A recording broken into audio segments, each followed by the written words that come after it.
आज हम पढ़ेंगे क्लास 7th का इंग्लिश का चैप्टर द सिग्नल 1 को।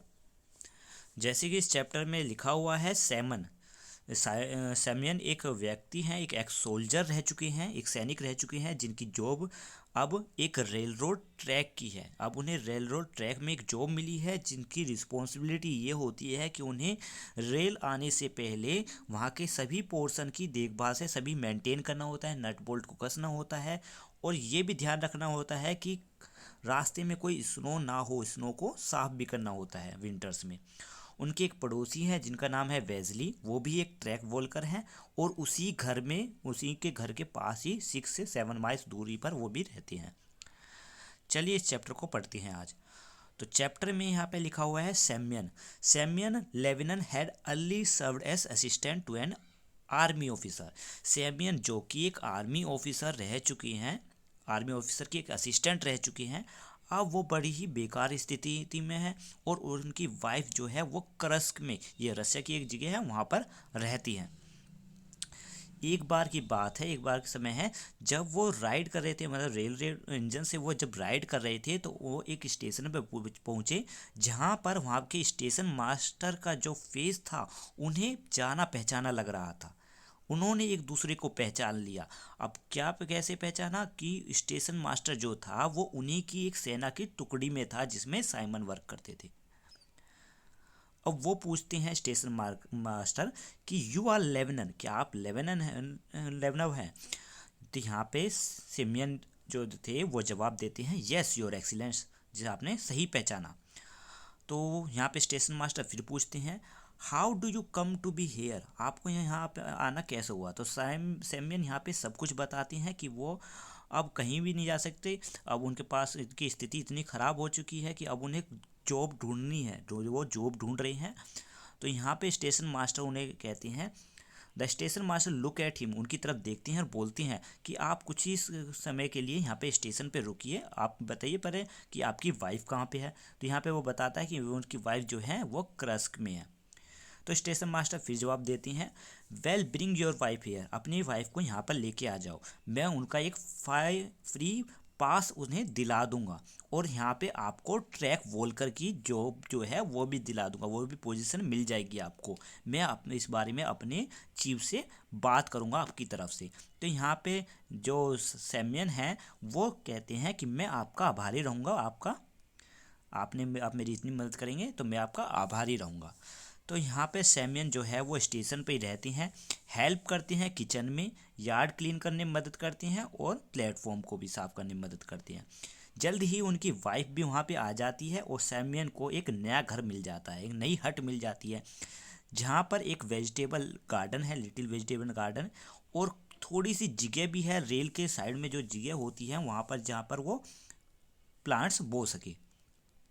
यहाँ पर सैमियन इस सब चीज़ देखकर बहुत ही खुश होता है और वो वहाँ पर चला जाता है, वो सोचता है कि वो यहाँ पर फार्मिंग भी कर सकता है।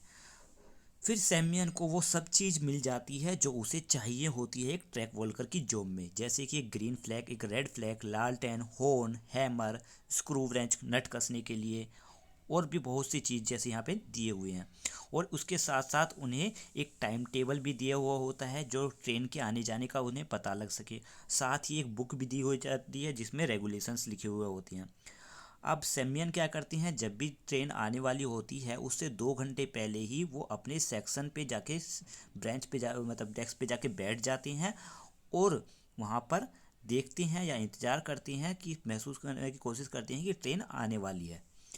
He will go track twice a day, वहाँ पर वो ट्रैक पर जाती हैं दिन में 2 बार, एग्जामिन करती हैं, सब कुछ देखती हैं, नट बोल्ट को टाइस करती हैं, जो भी चीज़ है वाटर पाइप्स या जो भी नट बोल्ट्स हैं उनको सब कुछ ठीक करती हैं और वापस घर आ जाती हैं।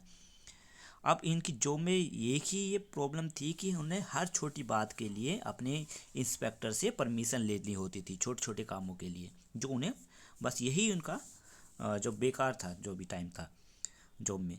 2 मंथ पास, 2 महीने बीत गए और समर का जो सीज़न था वो आ गया। जब समर के सीज़न में कोई बर्फ़ नहीं गिरती थी तो वहाँ पे जो ट्रेन थी वो भी बहुत ही कम देखने को मिलती थी, बहुत ही कम ट्रेन आती थी और ना ही उन्हें बर्फ़ साफ़ करने पड़ती थी। तो उनके पास, सैमियन के पास अब बहुत समय था, जिससे कि उन्होंने सोचा क्यों ना अपने पड़ोसियों से थोड़ी नज़दीकी बढ़ाई जाए, दोस्ती की जाए। तो एक तो ओल्ड मैन थे, उनके जो पड़ोसी थे, वो जो ओल्ड मैन थे वो बहुत ही कम अपने घर से बाहर निकलते थे। और दूसरे थे वेस्ली स्टेफन, ये वेस्ली नाम है, जो कि एक यंग मैन थे, थोड़े पतले थे पर मस्कुलर थे, और वो भी एक ट्रैक वॉल्कर थे। अब यहाँ पे सैम्यन और जो वेस्ली हैं वो पहली बार मिले अपने हट के पास। और यहाँ पर जब पहली बार मिले तो सैम्यन ने वेस्ली से कहा कि आपकी जो शरीर है वो बहुत ही अच्छा है।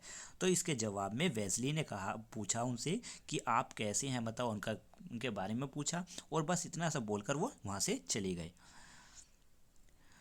तो कुछ समय बाद जो सैम्यन थे और जो वेस्ली थे वो बातें करने लगे थोड़ी बहुत। तो यहाँ पे जो सैम्यन होते थे वो हमेशा अपने बीते दिनों की बातें बताते थे वेस्ली को, और वेस्ली हमेशा ज़्यादातर चुप ही रहते थे। सैम्यन यहाँ पे कहते हैं कि उनके जीवन में बहुत ही कम दुख वाले टाइम्स आए हैं। तो सैम्यन हमेशा शांत रहते थे, और फिर वो कहते थे, जो सैम्यन है वो कहते हैं कि it is waste of time for me to talk to you, मेरा जो है मैं जो तुमसे बात कर रहा हूँ ये सब बेकार है, मेरे लिए टाइम वेस्ट है ये। और इतनी सी बात कहकर वो चल देता है वहाँ पर। तो यहाँ पे सैम्यन कहते हैं अपने पड़ोसी को, मतलब रोकने की कोशिश करते हैं और कहते हैं कि तुम इतनी जल्दी गुस्सा क्यों हो जाते हो। पर उसके जो पड़ोसी हैं वेस्ली वो उनकी तरफ देखते भी नहीं हैं और वहाँ से चले जाते हैं। तो यहाँ पे सैम्यन अपने घर आते हैं और अपनी वाइफ जिनका नाम है अरीना, उनसे कहते हैं कि शायद हमारे जो पड़ोसी है वेस्ली, शायद उनके साथ कुछ गलत है हुआ है, ठीक है, कुछ तो गलत है उनके साथ। तो फिर कुछ समय बाद वो दोनों मैन जो है सैम्यन और वेस्ली दोबारा से मिलते हैं, उसी टॉपिक पे फिर से बात करते हैं। तो यहाँ पर इस बार वेस्ली बात करते हैं और वो कहते हैं कि कितनी छोटी सी ज़िंदगी है हमारी और कैसी हम गरीबी ज़िंदगी जी रहे हैं, एक छोटी सी हट में हमें रहना पड़ रहा है, और हमें कितना पैसा मिलता है, तुम्हें कितना पैसा मिलता है, ये वेस्ली सैम्यन से पूछते हैं। तो यहाँ पे सैम्यन जवाब देते हैं, नोट मच, इतना ज़्यादा तो नहीं मिलता पर 12 रबल्स तो हमें मिल जाते हैं। और वेस्ली कहते हैं कि मुझे तो 13.5 रबल्स मिलते हैं, पर कंपनी के रेगुलेशन के हिसाब से हमें 15 रबल्स मिलने चाहिए मंथ के। अब ये रबल क्या है, ये वहाँ की रसिया की एक करेंसी है। तो यहाँ पे 15 रबल्स उनको मिलने चाहिए महीने के, पर उन्हें कम मिलता है। तो यहाँ पे वो कहती हैं कि कौन डिसाइड करता है कि हमें कितने रबल मिलने चाहिए, तुम्हें 12 और मुझे 13.5।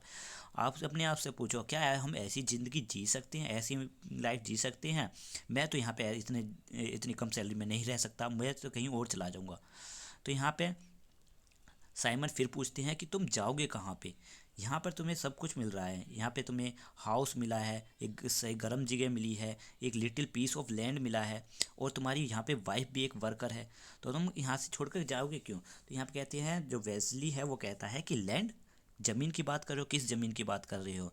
इस छोटी सी ज़मीन को तुम ज़मीन कहती हो? यहाँ इस छोटी सी ज़मीन पे मैं एक घास का एक टुकड़ा तक नहीं उगा सकता, कुछ भी नहीं है यहाँ पे। मैंने एक बार प्लांट को उगाने की कोशिश की थी, यहाँ पे कैबिजेस उगाई थी स्प्रिंग सीजन में, और जैसे ही इंस्पेक्टर यहाँ पे आया उन कैबिजों के उगने के बाद, तो उसने देखा और पूछा कि ये क्या है, तुमने मुझे इस बारे में क्यों नहीं बताया, मेरे परमिशन के बिना ये तुमने क्यों बोए इसमें? और इन सब बातों को कहकर उसने सभी चीज़ों को वहाँ से उखाड़ दिया और मुझ पर 3 रबल्स का फाइन भी लगा दिया। अब यहाँ पे सैमन कहती हैं कि तुम बड़ी ही जल्दी गुस्सा हो जाती हो। तो वेस्ली कहती हैं कि मैं गुस्सा होने वाली बात नहीं है, मैं जो है सच बता रहा हूँ, और इस बात की कंप्लेन मैं अपने चीफ से करूँगा और देखेंगे फिर क्या होता है। ये बात कहकर वो वेस्ली कंप्लेन कर देता है अपने चीफ से। फिर अगले दिन चीफ आते हैं, इस जो चीफ थे वहाँ के, वो वहाँ पर आते हैं इंस्पेक्ट करने के लिए लाइन को, वहाँ पे देखने के लिए कि सही काम हो रहा है नहीं। उसके साथ कुछ और पर्सन भी आते हैं, जैसे एसटी पीटर्सबर्ग, जो वहाँ पे इंक्वायरी करने के लिए आते हैं उनके साथ। और इस इंक्वायरी वो करने आएंगे तो यहाँ पे जो वेस्ली है और जो जो भी वहाँ पे जॉब कर रहे थे, वो ध्यान में रखते हैं कि सभी चीज़ जो है अपनी सही ऑर्डर पे हो। तो इसलिए जो है सैम्यन और वेस्ली सभी पूरे दिन मेहनत करके, पूरे हफ्ते मेहनत करके सभी नट बोल्ट्स को टाइट से कस देते हैं, और ज़मीन जो येलो सैंड थी उसमें भी स्प्रिंकल्स कर देते हैं। तो यहाँ पे सब कुछ सही तरीके से अपना सभी कुछ सही लगा देते हैं सही ऑर्डर में। फिर चीफ जो है वो आते हैं एक ट्रॉली में, जिसमें को 4 जो मैन हैं वो चला रहे होते हैं, और उसके साथ साथ जो वो है मतलब 4 वैन जो है हैंडल्स को चला रहे हैं और लीवर्स भी सही से काम कर रहे हैं, जिसमें 6 व्हील लगे हुए हैं। अब ट्रॉली जो है सैमियन के घर के हट के बाहर रुकती है। Who ran out and reported in soldiers form, ठीक है, जो कि अपने हट से बाहर निकलता है और एक सोल्जर की तरह जो है उनको सैल्यूट करता है। फिर चीफ पूछती हैं कि आप यहाँ पे कितने समय से हो, तो यहाँ पर जो सैमियन है वो जवाब देते हैं कि मैं 2 मई से यहाँ पर हूँ। All right, thank you.